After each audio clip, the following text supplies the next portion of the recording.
सुष्मिता सेन शादी कर रही हैं। उस दिन मुझे एहसास हुआ कि महाभारत क्यों हुई। आज आप गेरुआ पहन लो, आज आपके जीवन की सारी चुनौती खत्म। मुझसे लोग पूछते हैं उत्साह कहां से आता है? शक्ति से। इसीलिए तो बुजुर्ग लोग शादी कर रहे हैं। जीवन मतलब युद्ध। उन्होंने मुझे कभी निराश नहीं किया। और दुनिया में राइज करने का सबसे अच्छा साधन है बेइज्जती।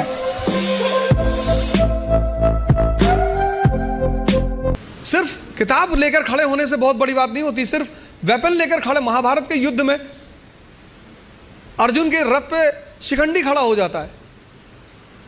भीष्म पितामह इससे क्या लड़े? हथियार उसके भी हाथ में है, लेकिन वो मानते नहीं उसको। जीवन में एक और अहम बात है, वो है व्यक्तित्व।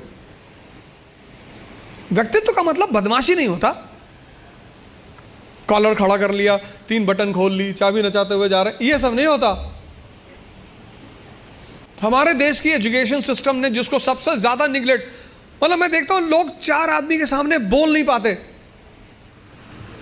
कई चीजें हैं जो मैं हर सेमिनार में रिपीट करता हूं, उसमें से एक ये है कि स्टूडेंट, भिखारी और सन्यासी की कोई इज्जत होती नहीं। कि तुम लोग जो अपनी इज्जत बचाने की कोशिश करते हो, अपने स्कूल में किसी कारणवश पकड़े गए, कार्रवाई हुई हमारे ऊपर, तो मेरी माताजी ने कहा घर में कि कुल का नाम खराब कर रहा। तो मेरे पिताजी ने बड़ा अच्छा जवाब दिया, बोले कौन सा मुगल कुल है कि हमारे कुल का भारत में बड़ा नाम? बोले कोई बात नहीं बेटा, जाओ, तुम हो गई गलती तो कोई बात नहीं। स्टूडेंट, तुम जहां भी सीखने जाओगे ये सब कॉन्सेप्ट लेकर, मैं तो क्लास में देखता हूं 500 लड़के 600 लड़के बैठे होते हैं, सवाल ही नहीं करते, एक दूसरे का चेहरा देखते हैं। जब तुमको तुम्हारी एजुकेशन इतनी हिम्मत नहीं दे पाई कि तुम भीड़ में खड़े होकर प्रश्न कर सको, तो वो एजुकेशन तुम्हारी जिंदगी को कैसे बदल सकती है? अगर तुम पढ़े लिखे हो, शिक्षित हो और तुम सवाल नहीं कर सकते, भाई तुम सवाल, यहां इतने सारे लोग बैठे, अगर तुम कोई क्वेश्चन पूछते हो और लोग हंसते हैं, क्या फर्क पड़ता है? लोग सिर्फ मुर्दों पे नहीं हंसते। तुम अगर जिंदा हो, तुम जिंदा हो तो लोग तुम पर हंसेंगे। तो एजुकेशन कम से कम इतनी तो क्षमता दे कि मैं पूछूंगा हाथ उठा के। कितने लोग आते हैं कोचिंग करने, वो कोचिंग से वापस चले आते हैं, वो अपने डाउट्स पूछते ही नहीं क्लास में, टीचर से मिलने ही नहीं जाते। और दुनिया में राइज करने का सबसे अच्छा साधन है बेइज्जती। जो तुम मोटिवेशन ढूंढते हो ना, वो इसीलिए ढूंढते हो क्योंकि तुम्हारी बेइज्जती नहीं होती।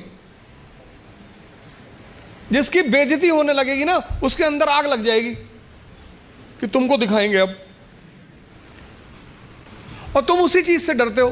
भाई तुम क्लास में टीचर पढ़ा रहा है, तुमने कोई सवाल किया, टीचर ने डांट के बिठा दिया, बदतमीज कहेंगे, बच्चों जैसे सवाल करो, भगा देंगे क्लास। पूरी क्लास हंसने लगी। कितनी आग लगी अंदर कि मास्टर आईएएस बनेंगे, बंद कराएंगे तुमको, कुछ भी हो जाए। तभी तो पढ़ोगे। या तो आप हंस हंस के लड़ोगे या रो रो के लड़ोगे। जीवन मतलब युद्ध। 2 लोगों के जीवन में कोई लड़ाई नहीं है। एक चपरासी के जीवन में, चपरासी, कुछ लोग मुझसे कहते हैं मुझे चैलेंजेस नहीं चाहिए लाइफ में। बहुत अच्छा, चपरासी बन जाओ। चपरासी का काम क्या है? साहब के ऑफिस के बाहर बैठा हुआ है, जो भी मिलने आया मीटिंग करा दी, वरना बैठे हुए हैं, क्या फर्क पड़ता है? और वो भी चपरासी अगर ब्यूरोक्रेसी का है, जुडिशरी का है। भाई राजा से मिलने के लिए जो सबसे अहम आदमी होता है वो यही लोग होते हैं, यही इंफॉर्मेशन देते हैं। साहब कितने बजे आते हैं, साहब कितने बजे आते हैं, कहाँ जाते हैं, गोल्फ खेलने कहाँ जाते हैं।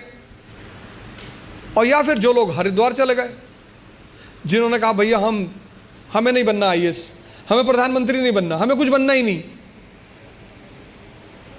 आज आप गेरुआ पहन लो, आज आपके जीवन की सारी चुनौती खत्म, क्योंकि आपने मान लिया कि आप इस जीवन की लड़ाई में शामिल नहीं हो। लेकिन जीवन का मजा भी तो यही है।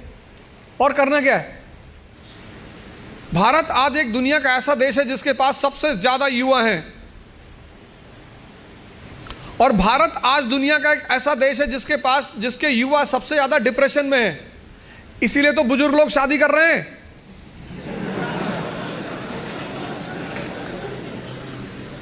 अरे नहीं, मैं नाम क्यों लूं किसी आदमी का?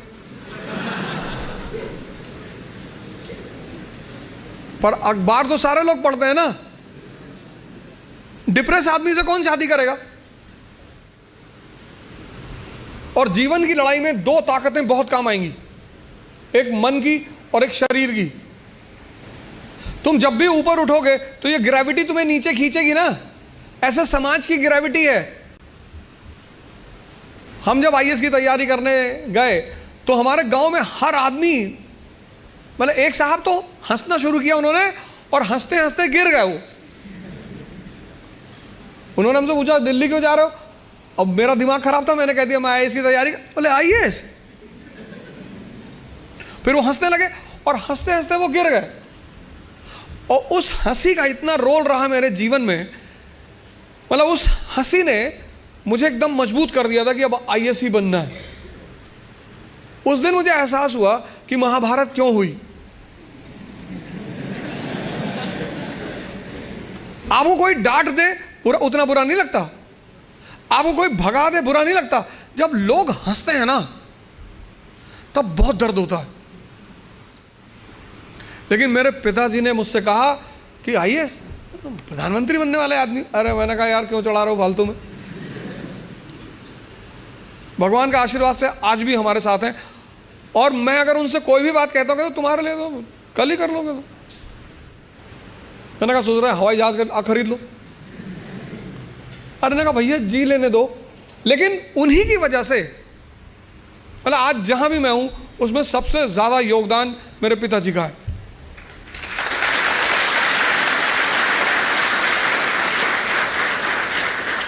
और वो योगदान क्या है सबसे ज्यादा बड़ा?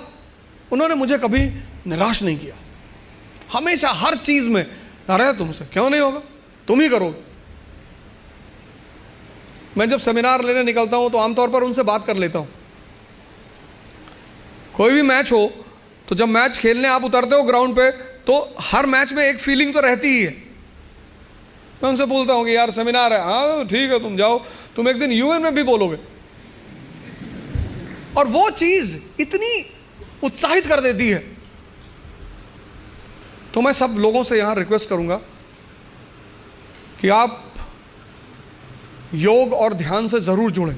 ध्यान किसी धर्म का नहीं है, उस ध्यान पर किसी धर्म विशेष की मोनोपोली नहीं है। ध्यान का सीधा सा मतलब है अपने मन को समझना।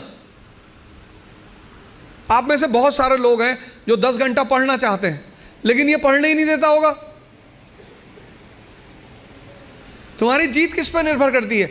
अगर इससे तुम्हारी दोस्ती हो गई और तुम जो करना चाहते हो उसमें ये तुम्हें सपोर्ट करने लगा, या तुम उठे सुबह, तुमने डिसाइड किया कि आज मैं 4 घंटे पढ़ूंगा और तुम्हारा मन तुम्हारे साथ बैठ गया और 8 घंटे बीत गए तुम्हें पता ही नहीं चला, वही तो ब्लेसिंग है। और तुमने टारगेट बनाया कि 6 घंटे पढ़ूंगा और 60 मिनट बाद तुम चाय पी रहे हो, बाहर खड़े हो गए। और चाय पी रहे हो तो बुरा नहीं कर रहे हो, चलो अच्छा कर रहे हो। तुम्हारा जो डिस्कशन है, तुम जब भी लोगों से बात करो तुम ये गौर करो कि किस मुद्दे पे कर रहे हो। सुष्मिता सेन शादी कर रही है,